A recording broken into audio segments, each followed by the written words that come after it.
This is Mommying While Muslim, recorded live and unedited.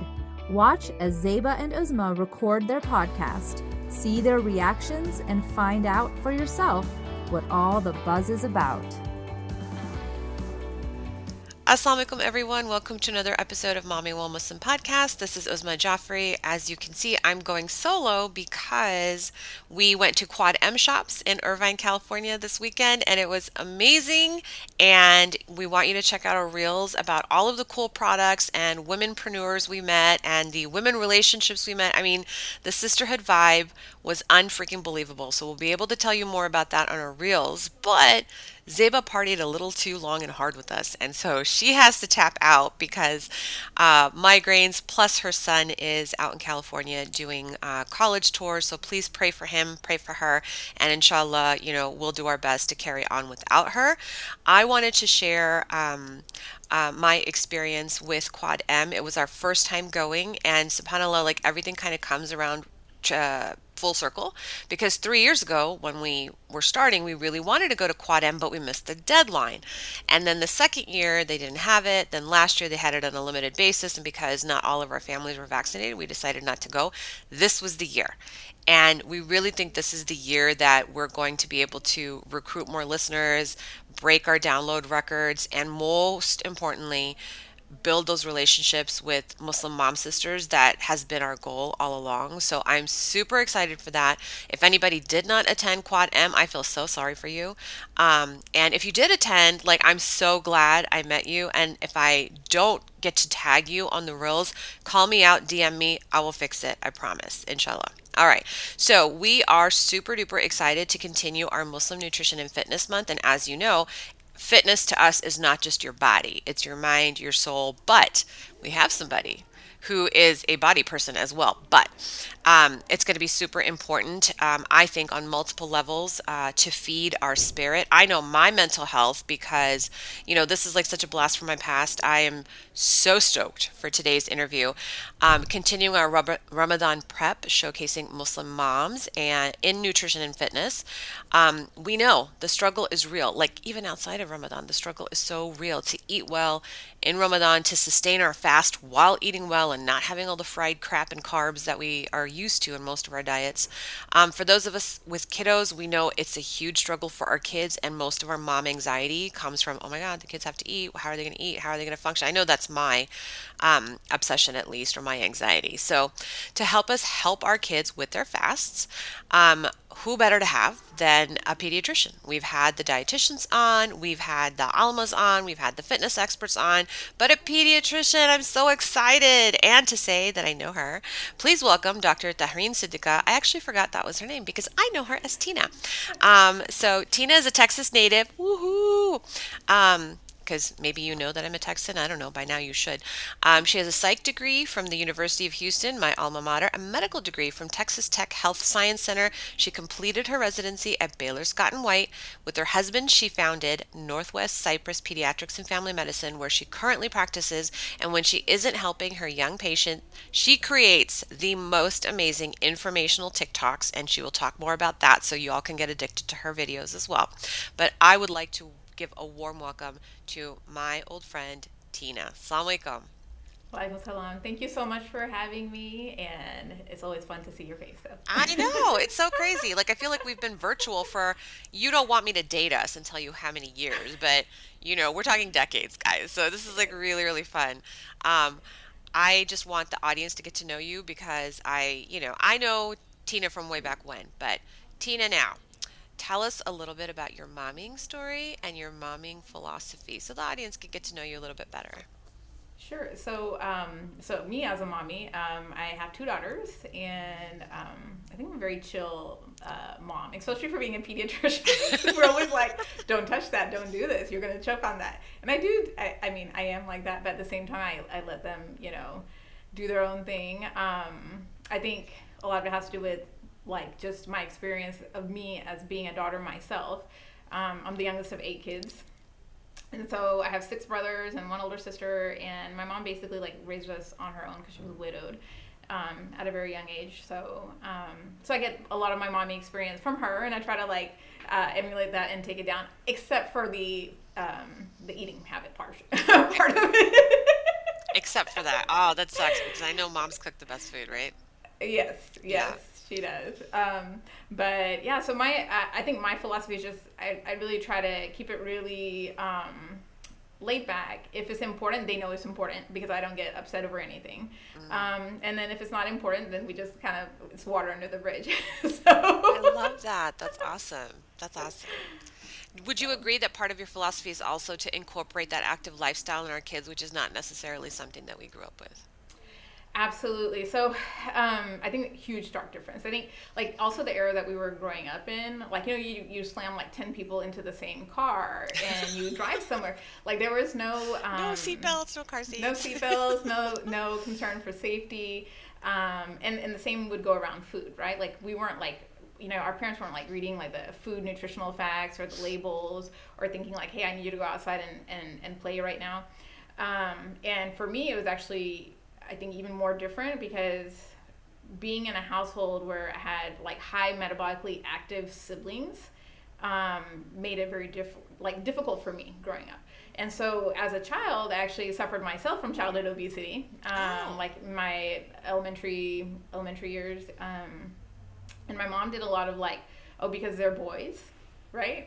Like they can eat that, but you can't eat it because you're a girl. Oh And so what would happen is like she would try to put me on like dal and like cucumber diets while my brothers like would eat like whatever we had. Plus they ate like all the fast foods and stuff that they brought into the home. And what I would do is I would wait for everybody to go to sleep. I would raid the closet. I would, and to this day, it's really weird because I still do that. Like, I will have time frames where I feel that tendency that I have to, like, hide and eat, Like, no one can, like, truly see, like, what I'm eating because, like, I love to eat. And I've always been. I'm a huge volume eater. And so it's just through the years that I've learned, like, how to, like, maneuver through that and then mentally be like, hey, you're really not hungry, you're really not like going into that hoarding phase, like I don't really need to binge. And night eating, I'm a huge night eater, and and also being in medicine, that doesn't help, because exactly. we're up at night and we're up all the time. we eat to make ourselves awake. Exactly. So so mommying in that sense very different, but also like I didn't impose any restrictions or anything on my kids growing up because I knew how that was for me. And so it was kind of like a natural thing where it was just kind of like lead by example and lead by lifestyle. And so I myself, and this is like a story on its own, so I'm going to try not to go into it. But my firstborn, and you know this, if you're in the medical field, if something's going to go wrong, it's going to happen to you. Yeah, 100%. 100%. So like I went for a routine induction with that, with my firstborn, and ended up being like a chaotic birth. This baby ended up being like a NICU baby and all this stuff. No. So, but anyways, I had to like make like major changes in my life because I wanted her to be perfect, and I didn't know what was going to be like her medical outcome. So to preserve that, I was like, okay, we're gonna make sure like she's eating lots of vegetables, lots of fruits, and like I would steam everything, blend it, put it in, and which is great when she's little, but as she gets older, guess what she's doing? She's wanting food off my plate. Yeah. So that automatically like forced me to become like the healthiest version of myself. Wow. because I have other eyes on my plate. And so that's really where I truly learned about like nurturing and nourishing, because I'm so wanting to nurture this child, but what about nurturing myself? Like I'm not nurturing myself, right? So so that's basically how I made my transition into really not just going to like binge eating and dieting and back and forth, and then like I've really been truly, I would say, at a stable state when it comes to like food and moderation, and not getting like super crazy about different fads, like, oh, this fad came out and I have to do it, and like finally coming to a conclusion like, no, this is a lifestyle change. And until we understand that, then we're never gonna attain steady state. Yeah.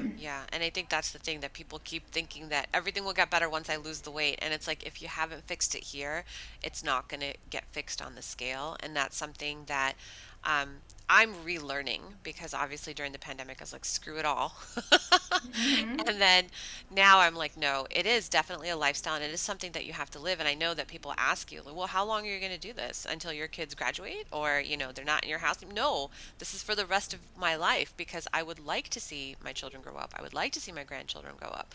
I want those things. And it's like, oh, well, your great grandma did it, your grandma did it. Yeah, but they also, ate very non processed foods.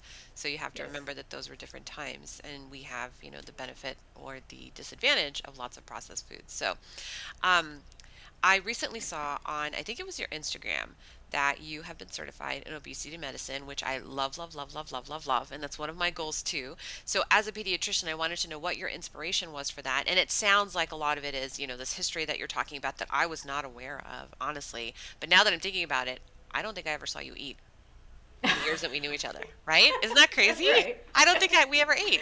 I don't know. And we had night classes, so I don't know. But I get now a little bit more the history of why that may be. But was there anything in your professional or mothering career that maybe was like, okay, now I need to go into obesity medicine, and what was that? Yes.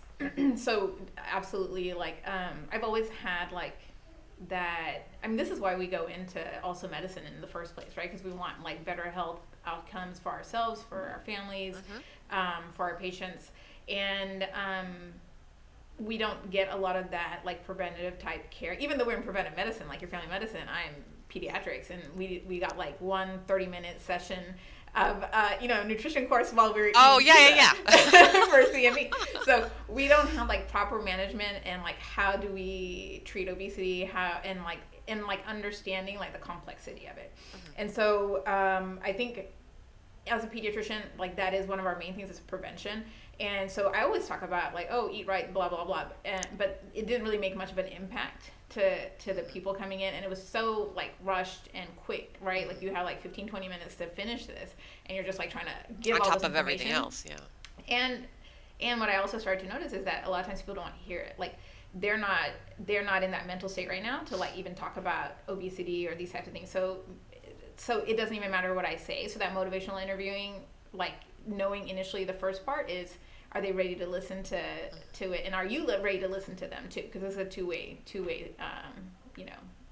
communication. So really, I started seeing during the pandemic, and we had these kids coming back, and like the weight gain was phenomenal weight gain. And I really, as a pediatrician, my background saying like, oh, eat right, exercise, it wasn't like it wasn't going anywhere, And not just to mention that is like, you could tell like they don't even care. So like you're like, hey, I was just looking at this like growth velocity, like it used to be like this, and now we're like right here. It just like shot up like 30-40 pounds, and for 8-year-old 9-year-old to gain 30-40 pounds in a year is magnanimous, right? Yeah. And so for me to be like, hey, what are we doing, and can we improve our lifestyle habits? And the parents are exhausted. They're like, I know where this is going, but I feel sorry for them, and we pick up McDonald's on the way home and these things like that. And so just really trying to find like, is there a better way that I can start to help these patients? And so that's why I went into like studying obesity medicine and seeing like what there is that like as far as help wise for these patients. And really the more that I'm studying it, the more that I get like, oh my God, like I don't know anything. Like, I'm serious. Like I'm so serious because Yeah.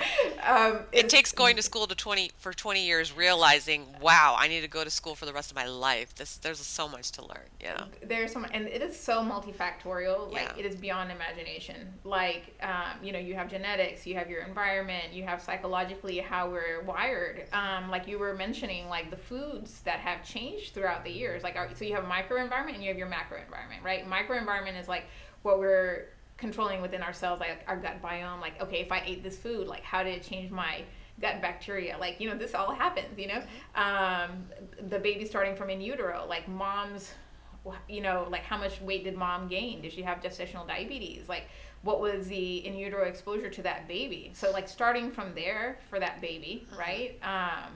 Going on to like whenever they're out of the womb, right? So you have their own genes, their biologics. So this is like what they're coming in with. They may actually have some kind of underlying like real issue that is undiagnosed, right? So as a pediatrician, that's really important because like if I like go on and I'm like not understanding like, hey, this extreme weight gain that your 1-year-old is now 40 pounds, and I'm not like also noticing like there's a developmental delay in this baby. It runs in families like the paternal side, they're all like 300 pounds, 350 something pounds. So we could be missing like some kind of receptor deficiency, or maybe they're fine and they get older and now they're gaining weight and now they're having behavior issues. Maybe we're missing, like another like syndrome like type thing, right? Mm-hmm. So there's multiple things that are attached to obesity. So obesity in itself is a disease, but then also it can be something that causes something else or a reflection of something else as well.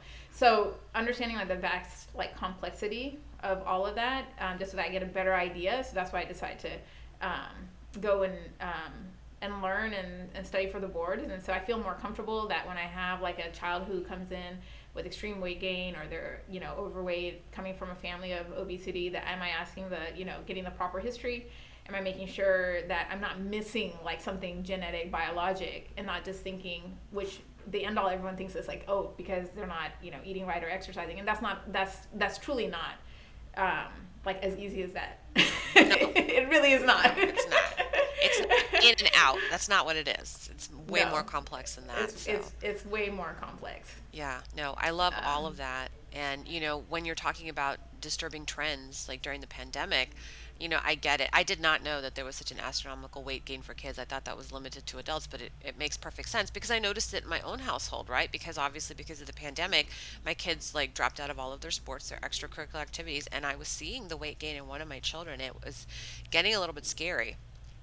And, as soon as he got vaccinated, we got him back into sports, and it was like maybe a month before he was, it was going back into sports and his growth spurt at the same time. So he stretched out and, he's like working out every day now. So he's like, now it's like, okay, you need to pack in calories to make up for all this work that you're doing. You need some more protein in your diet and stuff. So I saw it myself, but I just thought it was my kid. I didn't know it was lots of other kids. Outside of the pandemic, though, as a pediatrician, what kind of disturbing trends have you seen in pediatrics when it comes to fitness and lifestyle even? Yeah. Fitness and lifestyle. So in general, I'll tell you what are the recommendations and then like basically what's happening. So the American Academy of Pediatrics, they always recommend like this 5-2-1-0. Uh-huh. So 5 means like 5 fruits and vegetables, like fresh. 2 is less than 2 hours of screen time. 1 is 1 hour of physical activity, and 0 is 0 sugar drinks. So that is at its core. So if you break down each one of those things, we can see the disturbing trends that comes with each one of those parts. So as far as food, diet, culture, all of this is concerned, right? Like there is no real food anymore. There's food scarcity. Like it's so difficult food is like to eat healthy is expensive. Like oh yeah. Period. And so that's also a different discussion in and of itself. Like we're trying to help people, and it's just like, hey, we're just trying to live, Mm-hmm. And then people will say like, well, you have like WIC or you're getting government assistance, but then you have to see like what is actually on the shelves that they're able to get, and they're not like healthy, Mm-hmm. So so we have fake foods. We have food scarcity that they may not even have like a local grocery store and these types of things. Okay, so these are disturbing trends that are getting worse as the days are coming. The 2, which is the screen time, less than 2 hours of screen time, we know that across the board all of us are suffering with increased screen time in general, like with ourselves, with our kids, with our parents. Parents are swiping. I'm like, what is wrong with you?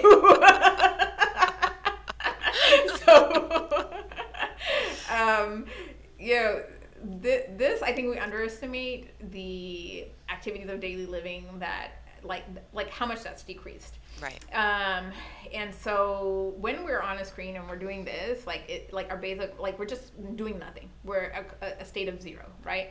So even like standing, your posture, like when we're like this, we have low posture because we're on a screen. So these are all things that help us improve our basal metabolic rate, right? Like we're gonna like if you want to a tricky way of improving your metabolism is just being conscientious of like, okay, how is my posture? Am I standing more than I'm sitting? So these types of activities of daily living that would go against screen time. The screen time also, what it does is that it disrupts our are like different hormones that we have. And so one of the main ones, of course, is going to be melatonin. And so it disrupts our sleep cycle. And when we're like tired and we are like, oh, let me see. For the night eaters, it's great, right? I'm too tired, but I don't want to sleep. Like, are there Cheetos? Yeah, there's Cheetos. But also, what do? We swipe our screen, right? Yes. Going back to the screen now. And then what? We didn't sleep at all that night. Yeah. Because even if we put that phone away or whatever, like it already disrupted our normal melatonin production. And so that screen time is just so detrimental. So I think everyone has to really get into the habit of like shutting off their screens an hour or two prior to bedtime. And then sleep is so important because if we're chronically reducing our sleep, then we get chronic inflammation. And we know this chronic inflammation is going to go to chronic cortisol elevation, which leads to weight gain. So so that goes along with our 2 hours of screen time, the sleep. And then the 1 hour physical activity. I mean, that is really important. I think people don't understand like how much physical activity, because they're thinking, oh my gosh, I just like walk for like 20 minutes, like I'm good, you know. And you're like, because you know you really need an hour, because what did you do the rest of the day? You did nothing. So we're like, you maybe didn't see your parents up and working out and stuff like that, but through the generations we see this generational trend, right? Like that the prevalence of obesity is increasing, and also the sector of what we call like super obesity, right? Like really high BMIs have also increased, you know, over the past few decades. So this has to do with our just general activity, because we're not moving around like we used to, and so we really have to get that active physical fitness in. So 150 to 300 minutes, you know, per week basically, along with plus 2 strength training days. Oh yeah. So Yeah, go ahead. So it seems like a lot, you know, but it doesn't have to be like done together at like one setting, right? Like, so you can get up, you can do like 10-15 minutes, you can do 10-15 minutes like lunch break, and then just being mindful of it, right? Like, I think that's just one of those things that like instead of making it into a daunting task, is just like you just start to live the life of it. And just knowing like it's not gonna like your change is not gonna happen overnight, and don't expect it. I don't even know the last time I checked my scale. Honestly, I don't even know how much I weigh. Oh, that's awesome. And I purposely do that because, you know, we know that I have this now you know now that I I have this like eating issue. So then like that will put me into this thing of like, like I need to lose 10 pounds or whatever. But I don't want to put myself through that, you know? So I just really, the focus is going to be like, did I nourish my body? Did I move my body? And that's basically, you know.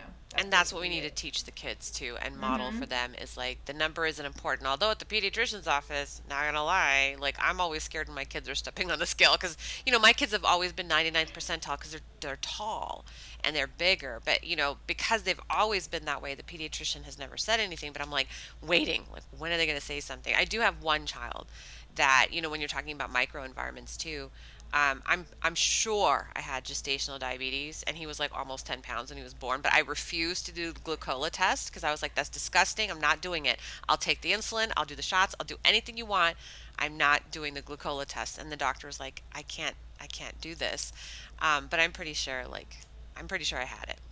Because later on, I did become diabetic, right? And when I had all of my maximal weight, and that's what inspired me to lose it.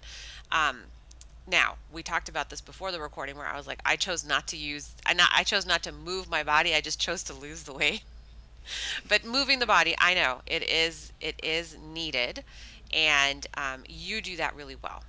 And you have, I think even before the obesity medicine, I was watching your videos on fitness, and like, how many fitness things is this girl certified in, that you're teaching Zumba, and I don't know if you do Pilates too, but it's just like all these things that you were doing in this effort to move your body. Can you talk a little bit about that? And, you know, how did you do it? I get now why, but like, how did you go about doing that? Because you're a busy lady, raising kids, running a practice, and like being a doctor and a community, you know, volunteer. Like, tell us about that. So I've always loved fitness. So even though I was like a chubby kid or whatever, but like the quote, air quote, chubby kid, I will beat your butt on the healthy, very healthy. Healthy kid. But I was like, no one's gonna beat me in a running race. You know, like growing up, like field day, whatever. Like, look at that fat girl run. Yeah. That was you. Oh, good for you. I was fine with last place. Like, I don't want to run. No, I was like very highly competitive when it came to these types of things because I grew up with boys, right? Oh, that's right. So, and they're much older than me, and so always loved to play like sports and stuff. They never let me go and like past elementary school, like go into any type of like structured like teams and stuff like that. Because you know why? Because the boys are gonna come and watch. Like what in the I remember world? your brothers. Like so weird. Like why is a boy gonna come and watch me play? Okay. Yeah. Because they did it. That's why. That's so funny. There's some of those things that I'll never understand. It's like whatever. But Yeah, even yeah. with my girls, because they're like, oh, when you have girls, you're gonna understand. And I'm like, No, I still don't. I mean, I still don't get it. Like, yeah. Yeah. So, and I'm a mother of 2 girls, so Yeah. No, so I've always loved sports and fitness and stuff like that, and I'm like a junkie from the beginning. Like I did Taekwondo, I had Cindy Crawford, I had all those videos. You still have them, don't you? I still have them. Like they come out, like I'm out in the Blockbuster, like pulling my brother, like let's go, like would be the first one in line to get this video. So I always loved it. But how I got into like fitness, like actually teaching it when we were in college, actually. So one of my brothers was actually like one of the first, like, and this is really weird for like a Muslim community to have like a male who teaches fitness, but he was probably one of the first like Zumba instructors in the area. Oh. And he used to teach also at the rec at U of H, and so when he got married, him and his wife were going to Hawaii, and he got all his classes subbed out except for the one at U of H. And so he's like, Tina, you come to my like step aerobics class like all the time, and you already know all the steps. Like I'm just gonna teach you like how to do it, and you're gonna do the same choreography like for 2 weeks. And I was like, okay, I can do it, And so I did it, and the rec manager was like walking by, and they're like, wait a minute, you're not Shakir. But you're good, And so I got hired, so that was like one of my first things was teaching at the rec, and I taught high-low, and I taught step aerobics, and then when I went into medical school, I stopped teaching like that first year because it was like crazy. Obviously, and I had like extreme like weight gain and extreme like fatigue and stress. And I realized this because, of course, med school is like horrible, but also I wasn't moving my body, and I wouldn't move my body unless I knew like I had to do it, right? So like, what better way to do it but to teach again, have a job, because now I have to be there at that certain time. So when I went to med school, I taught for in our medical center, like the rec center over there. So at Texas Tech, it's like a funny place because it's Lubbock. Okay, but like they have one of the world renowned like belly dancing studios there. So I learned like that. I learned MMA. So it was just like a lot of fun. And then I also brought that to teach. And then when I came back to Houston, I started, same thing again. Like I feel like every part of my life, like whenever it's like really stressful, like I stop teaching, and that becomes like the worst and darkest part of my life, right? Like if I don't teach, I will like not go work out, and I'm not teaching because I feel stressed, and so it's just like it feeds itself. So I kind of like have no choice but to maintain that, because people are like, why do you do it? Because we know you don't make that much money from teaching. I'm like, not everything in life is about money. Money's not going to really buy your health. It really won't. Like, it's not going to buy you happiness. Like these are the things that make me happy. Staying fit, also just being around like a different group of people. So other fitness instructors, it's just like a different type of energy. Oh, yeah. And very positive vibes. So fitness is like a lot of things. It's not just about the physical aspect of it, but there's a lot of like, emotional, behavioral changes that come with also teaching class, seeing your students thrive, having that teacher aspect in us. It's always fun to follow somebody's journey and to be a part of that journey. And you don't a lot of times even know how much impact you make until like at the end they're like, this is what I look forward to. And so right now I teach for my schedule is like, again, like I have to, so I'll go through this, but what I realize is that I can't like completely let it go, but I'll like shed my schedule down a little bit. So right now I'm just teaching 3 classes. But there have been times where like on a Wednesday, because like Wednesday's my day off, where I'll teach like 4 classes on a Wednesday. So it's like crazy. That's a lot of workouts. Yeah. Oh my goodness. Yeah. But the thing is like when you're teaching it, so you don't have to like really do most of it. So maybe you're like at 50%. You have to walk around. But you're really training and coaching your participants. But yeah, but to answer your question, really, I just love it all. I love all different formats: bar, Pilates, Zumba, strength formats. Like I basically have sort of like through the past 20 years of fitness, of me teaching fitness, I pretty much certified in all major Yeah. categories I was to gonna this say point. because you look like you do all of them. I'm I like, do. I'm I like, do. I know. I dog. love them all. How is she No, looking I so love. good? No, I love them all, but then also like I get bored. I don't want to teach this format anymore, so then I'll switch over and teach to a different format that I haven't taught for a while. Because then I'm like, oh, this is fun again. Because I didn't teach it for a while. And I bet the So people who hire you are like, oh my God, this is so incredible. She's a doctor and she's like, she can do all these different types of modalities like for our clients that, yeah, I mean, you must sell out of your classes or they must fill out. yeah, well, so one of them, so right now, so Lifetime Cypress basically has it is like a virtual club. So we have digital. So it went digital with the pandemic, and so the cool thing about that is like now we have it's basically back live classes and digital, but I have the opportunity to connect virtually worldwide as well. Cool. So there's one like 7 a.m. class that I teach that I was just like, it's not going to do well, but ended up being like one of the top like virtual classes. And I think it just has to do with that like member connection, like understanding, and like back and forth also on your Instagram DMs and stuff like that. And people reach out and they're like, hey, I wake up, like I'm coming in from California, so like I'm waking up at 5 a.m. for your 7 a.m. Central Time class. And so those things to me are just they blow my mind because it makes it that much more important that somebody is taking that 1 hour out of their day and allowing me to be part of that 1 hour, and like how can I help to lift that person's spirit for that 1 hour, because it's how you feel at the end, right? Like we don't want to go out and just like run for an hour or something like that, but we get a high at the end, right? We feel good, and then somebody can be on the other end like motivating you and telling you, hey, like you've come this far so you can go further, or giving you those motivational cues and stuff like that. So I love that I'm able to offer that part. So Yeah, no, that's all I incredible. try not to get like all doctory technical when it comes to moves, because that's not what it's all about. Yeah. It's about like motivating and getting that other person to like go into their inner strength and then push harder than they even didn't know that they can push to that point. Yeah, yeah.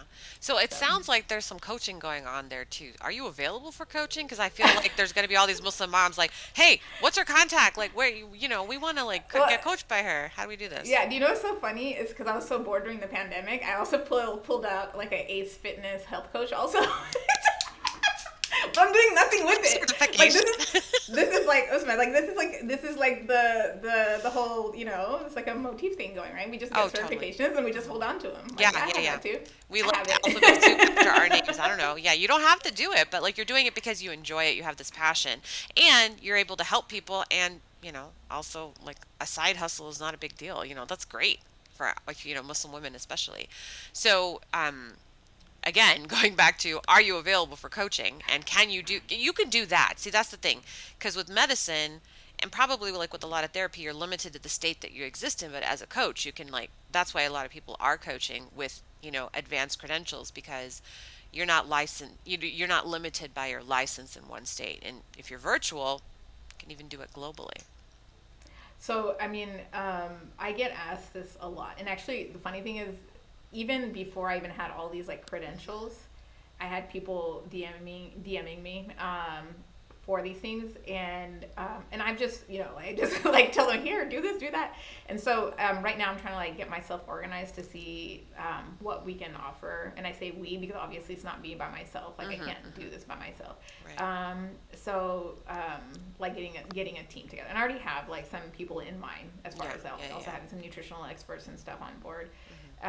So hopefully soon to come. Inshallah. Yeah. I'll probably end up signing up, and then you're gonna kick my butt and try to get me to move it, and I'll be like, no, I don't want to. Don't make me run.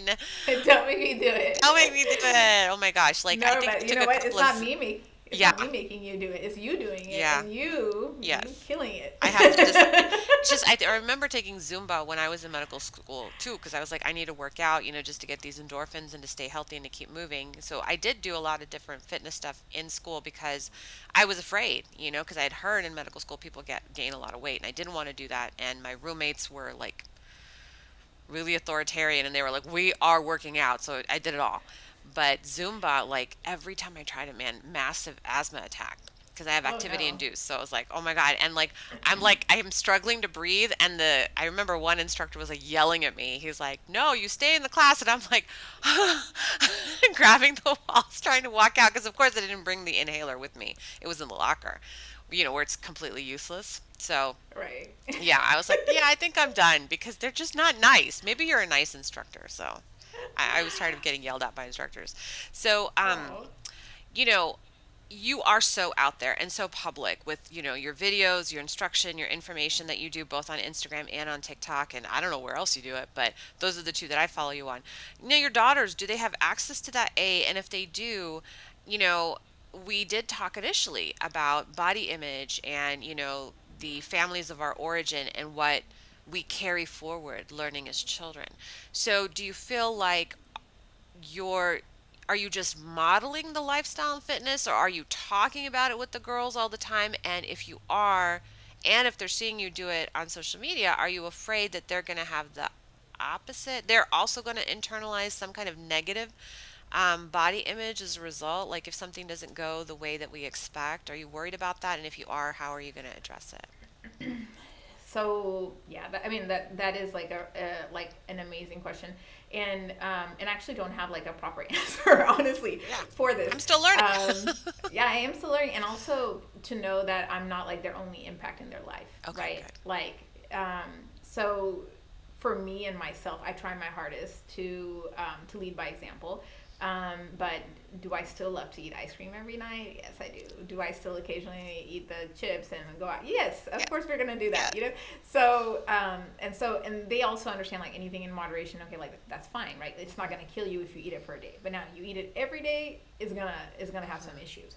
Or the reverse, right? Like you ate salad one day, it's not going to be like where you're amazingly healthy because you ate salad for Yes. a day, right? You got to eat it every day. Yeah. So you have to be consistent in whatever you do. Like you study, you have to consistently study. You have to consistently bring it every time.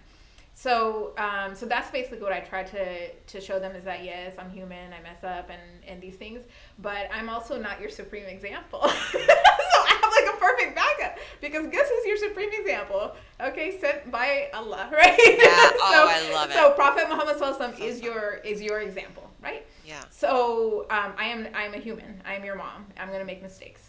So don't think that because I'm doing something this is like the perfect way. Like we all do that, and I think that's also something that even to this day I have a hard time like understanding. Like my mom made mistakes, right? And she is human. Yeah. And so I just try to be like telling my kids right off the bat like don't look at me and don't say your mom did that. And so I'm gonna do that because that's wrong. But I try my best to model that healthy, and then I try also not to give them any restrictions. I feel like if we restrict, we become obsessed with it. Yeah. And that just goes back to like how I felt. Yeah, like how I felt like I was like obsessed with eating, and I'm like, why am I obsessed with this? Because I can't have it. I can't have it. I gotta have it. Yeah. And so my kids don't do that. My kids don't eat. We have the food in the closet, occasionally like they go on and go buy these things, but they don't do the same thing like I do. Like that bag of Takis will sit there for like a month or whatever, like as long as I don't get into it. If I get into it, it's over that night. It's over that Yes, night. yes. 10 minutes. So, yeah, and so that's the difference between me and the kids. Like how I grew up and like these struggles that I have within myself that I don't want my kids to have that same struggle. But when I say like I don't control them entirely, like they still get, access to media. They also, they have access to my family. Like the other day we were went to my mom's house and these people who are not like they're not related, but they come in there like comparing my kids, and I hate it when people do that. Like one of them is like tall and skinny, and then the other one is she's not like she's just like she's like a 7-year-old. You know what I mean? Yeah. She's not Baby big, fat, yeah. but she's baby fat, and then like she's not even truly baby fat. Like her BMI is actually like right at 50%, but she ate something and so her belly was kind of like protruding, and so somebody made that comment like, oh look, like one of them is like so skinny and everything, and then the other one's like stomach is coming out of the I'm like, oh my gosh, like I had to like make sure that my little one didn't hear it, because these things are detrimental. So even though like I'm not saying it and I'm not trying to, I'm trying to really take them out of that mindset to even think about that. Like, how do you look on the outside? Because this has nothing to do with any of it. Like, you know, like fitness, nutrition, health, like the main thing is like, you know, are we nurturing ourselves? And like over and over, I'm telling them, like, you nurture yourself with the healthy foods. If you're going and you're pulling out these, you know, types of snacks and stuff like that, that's fine. Like maybe you're having some kind of deficiency that you need to get like salt in your diet or, you know, whatever. But you don't want this to be like a continuous thing that you're trying to replace, you know, something with. And speaking on that end, because Ramadan is like around the corner, like, you know, right now we're like purging our closet out. Like we're not, you know, and this might be useful for people if you're like, okay, how do you get your, you know, like kids and stuff like ready when they're of age, and basically reducing some of these like addiction type things. So like salts, right? Like salts are going to make us very thirsty. And so I don't want that, like whenever it's Ramadan time and she's trying to, you know, break her fast and stuff, that she's breaking it with salty foods and she has all these chips in her. So like, or like our pakoras and samosas and stuff that we eat, these are just like kind of like dehydrating type products. So aside from the fact that they're greasy and stuff, right. But it's like kind of working against us when we're fasting and we're trying to hydrate and replenish. So those types of things, like extreme sugar, like we're trying to take those extreme sugar out. So this is how we progress, like a 1 week or 2 week before Ramadan, because, you know, like whenever you go and you have like your first week of fasting, like how do we, majority of us feel very tired and we feel like hangry, we get this headache, right? And this is because we suddenly took glucose supply out, right? So when the glucose supply goes out, like our brain is feeling like the headache. And so eventually, like when we're going into like second week, third week, right, our body adjusts because we're starting to use ketones, and that it becomes like our supplier for our brain. So how can we bridge that gap, and how can we get so that we don't have these issues? Is like really trying to get ourselves out of that, you know, like high sugar state right now. So we're all kind of like in this like pre-diabetic, you know, levels that we suffer when we go into that first week of fasting, because we're glucose depleted and our brain is not functioning yet because we didn't have the ketones kick in. So that's kind of like how we're kind of like preparing up until that point, is like slowly reducing that, and then going and increasing our hours of fasting, right? So like if we know like, okay, you know, you're used to snacking and stuff like that, we have to reduce your snacks. We have to if you normally are eating, you know, on weekends, like if you're normally eating breakfast at like 8, 9 o'clock, we're reducing that to like 10 o'clock. So it kind of like, you know, on a daily basis until you hit that point. And the same thing with the little ones that I can't really, you know, they're not obligated to fast yet. And that's how we prepare them, right? Like we prepare them by stepwise, like, hey, you're gonna like, you know, like skip lunch today because mom doesn't feel like making it. Like, you can be included and be part of this family event of fasting. Yeah, exactly. This is great. That's the hard thing, right? Like when you have kids who are fasting and kids who don't, it's like, man, I still gotta make lunch. And I have to look at your food while you eat it. For me, really, I'm not even gonna lie, and I know like this goes against your salt rule, but I rely on frozen foods. It's like you get a frozen pizza, you get a frozen burrito, you get like, you know, fish sticks. Because at night, I know that I'm going to give you something healthy, because that's what we're trying to do during Ramadan as well, inshallah. Yeah, no, and those things, of course, like whatever it takes to survive. You know, like that's first of all. First thing is from the mouths of the pediatrician, everybody. Yeah, I mean, absolutely. First thing is survival mode, and a happy mom is always better than a stressed mom. Thank you. And so whatever it takes for moms out there to you know, and I say a lot of these things. And I'm giving you like an idealistic way. Yes. And I always try to say that this is idealistic, but like the truth is realistic? That if you're, and if your kids get those things, it's not an issue. But it's like on a consistent basis, being mindful that we're not consistently doing it, you know? And then Ramadan is like holy, like it's different. So we don't want to be like so much like, you know, I don't want to be stressed. Like we're worrying about and stressed about like, okay, what am I going to be putting on the table? Just really simplifying it and just making sure, like if you have kids that are fasting and they're in the morning, that just making sure that they're getting like a long acting carb, right? Like that is going to sustain like their energy for the morning, complex carb. And then like hunger pains, right? Like how do you stop hunger? Well, ghrelin is like our main hunger hormone. And so the number one thing that kind of offsets ghrelin is protein. So if you can give protein, that will reduce your hunger. Okay. So these are just kind of like the whys behind like how a meal should be prepped and planned, because it has to do with like how you combat and offset the different hormones that are now getting released into your system because you're going into like hunger mode.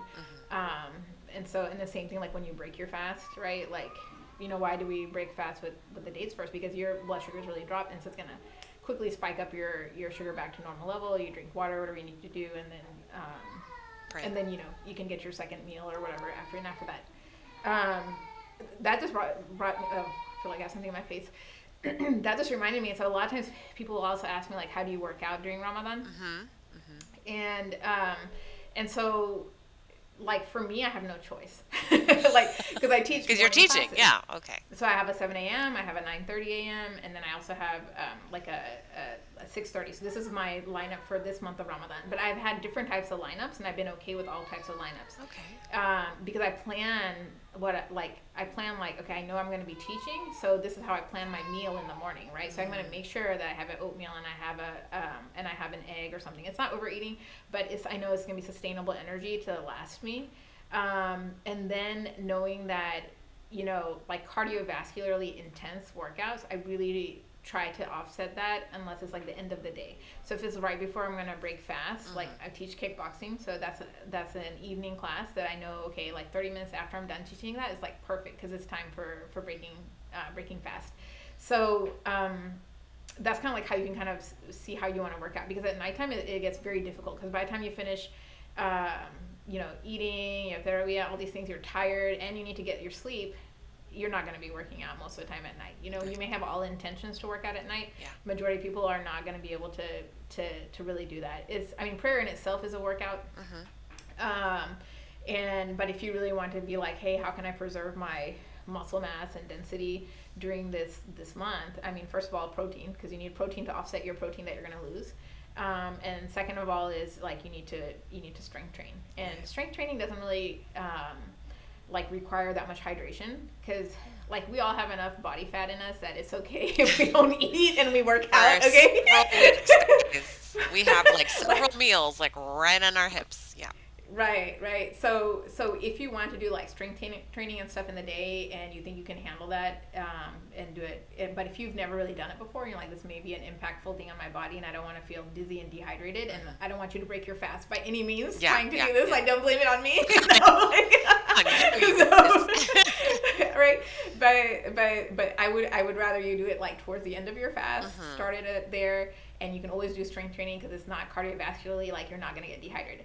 But even when I teach my like cardiovascular intense classes, and I've done them in the morning in the past, you take cold showers, these types of things, and it helps you cool down.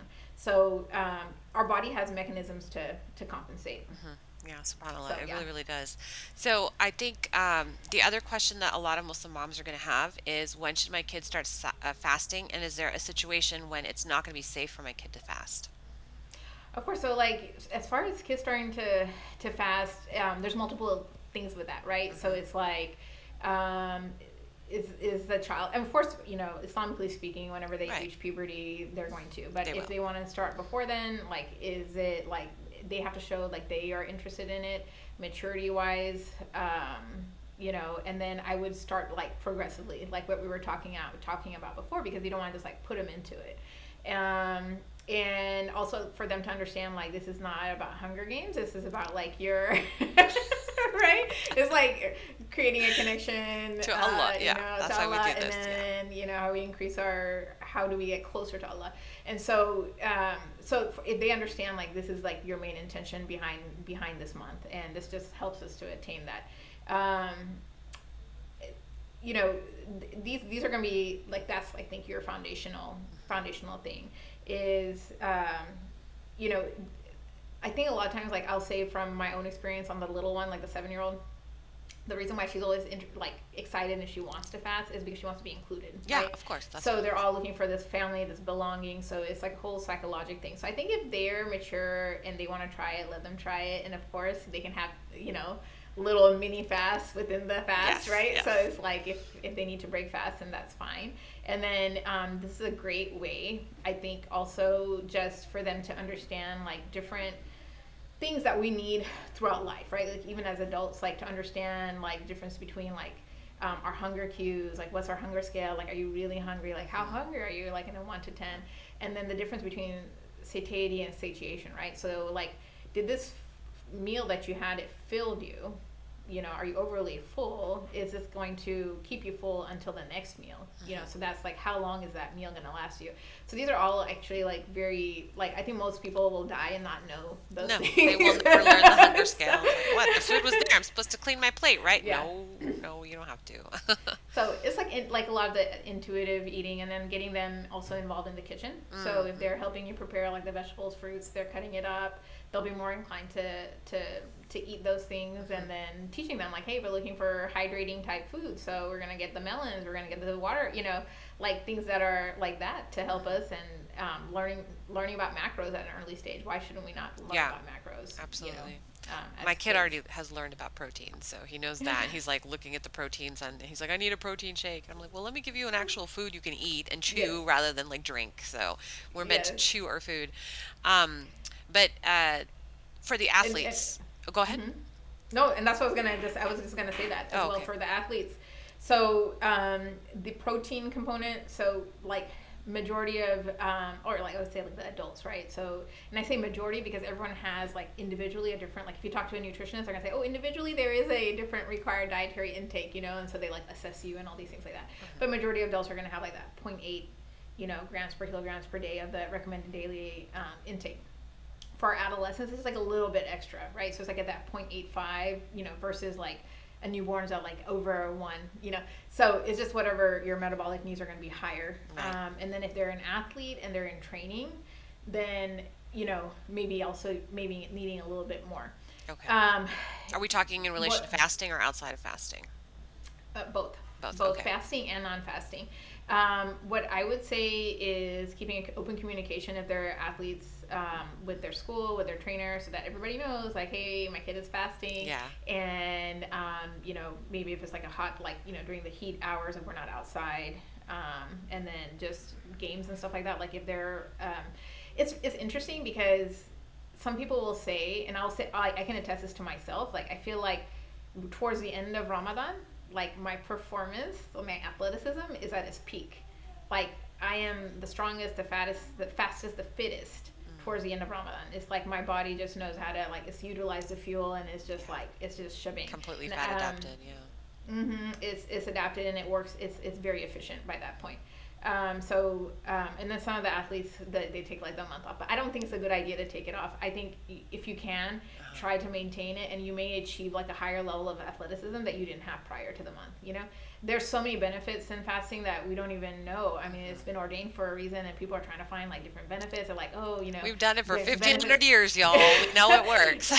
Yeah, I mean, there's so much benefits, and you know, unless of course you can't, because like, you know, you're gonna have hypoglycemic issues because of some kind of medical problem, like, you know, if you're diabetic, you're pregnant, you're breastfeeding, like these are the main issues that you can't really fast. But most adolescents and kids, you know, if they want to fast, I think they should be, you know, allowed to be And included. encouraged. Yeah, absolutely. I love all of this. I'm super excited because, you know, I know that my kids can fast safely, but this is the first year where my oldest is like involved in outdoor sports, because I would always take him out of sports during Ramadan.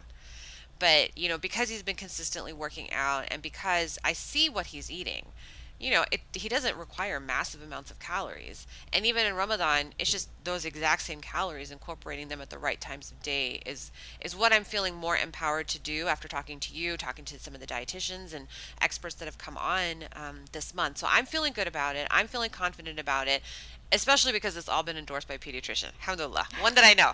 So I'm like really stoked. My son was like, no, I'm gonna play my tournaments. I'll be fine. Like, I'm gonna fast because I'm almost 14. I can do this. And I was like, oh, alhamdulillah, you know. But I already told his coaches. I was like, listen, if he gets dizzy at all, you sit him out. And they're like, can't really sit the goalie out, but okay. That's the tough part. Being a goalie, you have to be like alert the whole time. You can't be Being the just like goalie's out mom there. too. It's like, don't miss, don't miss. It's great.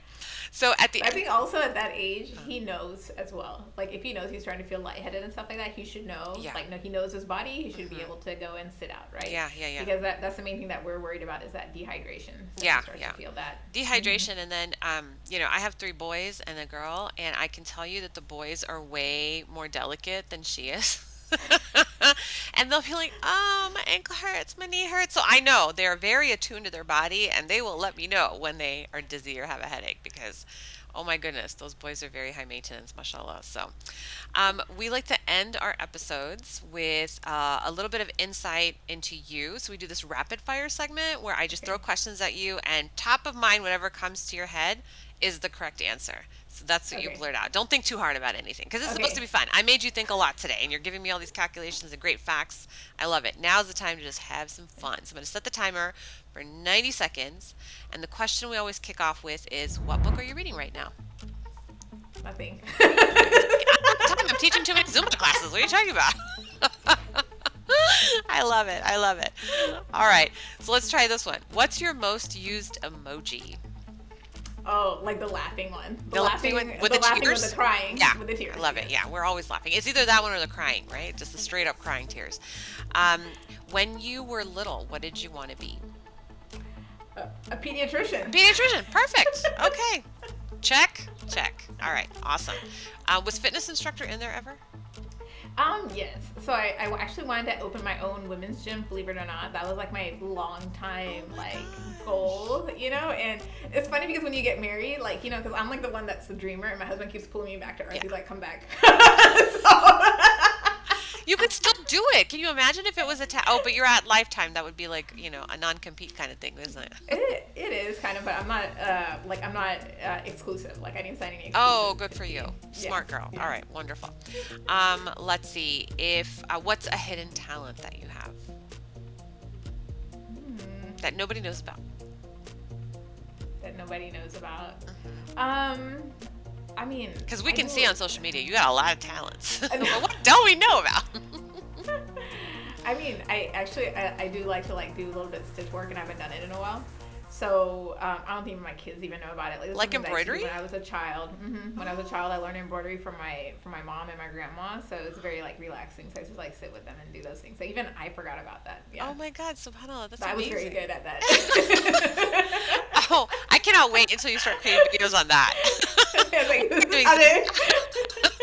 be awesome. That'd be awesome. Do it while you stand and walk. That's awesome. All right. So since we're talking about nutrition and fitness, I've been asking pretty much everybody I think I've asked so far. If you could eat one food 3 times a day for the rest of your life, what would it be? Coffee Lover's ice cream. Coffee Lover's ice cream. Okay. Is there a particular brand, or is that the name of the brand? Cold Stone. It's a thing. Coffee Lover's ice cream. It's got coffee. It has Heath bars. It has caramel. And it has pecans.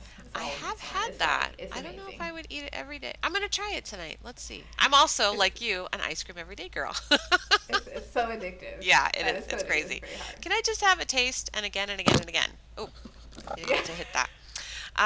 Thank you so much. Or I'll be the one that doesn't order it, and I'll be like, yeah, I'm just gonna order a salad. I'm like, can I try that? And then before you know it, it's like my plate. Oh, that's crazy. Yeah. No, I'm eating it anyway. That's what happens. Anytime you love something. I was like, if you don't eat, in pregnancy at least, if you don't eat the food you're craving, your baby's gonna look like that food. And I craved a lot of broccoli and steak. So I was super anemic. So it's like, oh no, I don't want my kid to look like broccoli. So I ate it. Yeah. And all of those healthy cravings went away after my pregnancies were over. So I'm so glad that you... why? Because you didn't... Because, that has to do with because you're nurturing your body, but you weren't nurturing yourself. You were nurturing your baby, but not yourself. Not myself, exactly. So, yeah. I only did it for him. I didn't treat my anemia otherwise. Yeah. Yeah, you got to treat yourself. Yeah. Fill my cup. We always say it, then we don't do it. But doctors are the worst patients, right? Yeah. I cannot wait to come back to Houston and see you. I know we tried Yes. recently, but we're going to do it again. Inshallah. Or inshallah, when you come out to Arizona or to DC, like we'll hang out together and it'll be super fun. I can't wait. And if you try to make me do Zumba, I'll have an asthma attack, but I'll try anything else. Like I'll literally try anything else that you teach. So thank you. So, oh, where can people find you on your socials for people who haven't seen your videos? Sure. So Instagram is Fit Dr. Siddiqua, FITDOCTOR.SIDDIQUA. And then on TikTok it's just Dr. Siddiqua, DR.SIDDIQUA. And I actually have been a little bit absent from social media for a little bit. We had a couple of illnesses in the family and stuff, but Yeah. I actually plan on inshallah for Ramadan, because every year I get asked, like, what did I eat? What am I doing? So this year I decided that I'm actually going to go ahead and just blog it. Oh, that's awesome. That's great. Okay, so we'll be looking at that so we can do our meal planning for the month, inshallah. It'll be awesome, and I'll include all of those links in your show notes. So grateful that you came on, because I know you're so busy, and I was like, oh my God, she's a doctor. I don't know how she's going to have time in the middle of clinic day, but this is great that you did it. And anytime you want to come back, we would love to have you to teach us or to just vent if you need to do that. That would be great. It's my absolute pleasure. Thank you so much for having me. Yeah. Have a great rest of your day. Bye.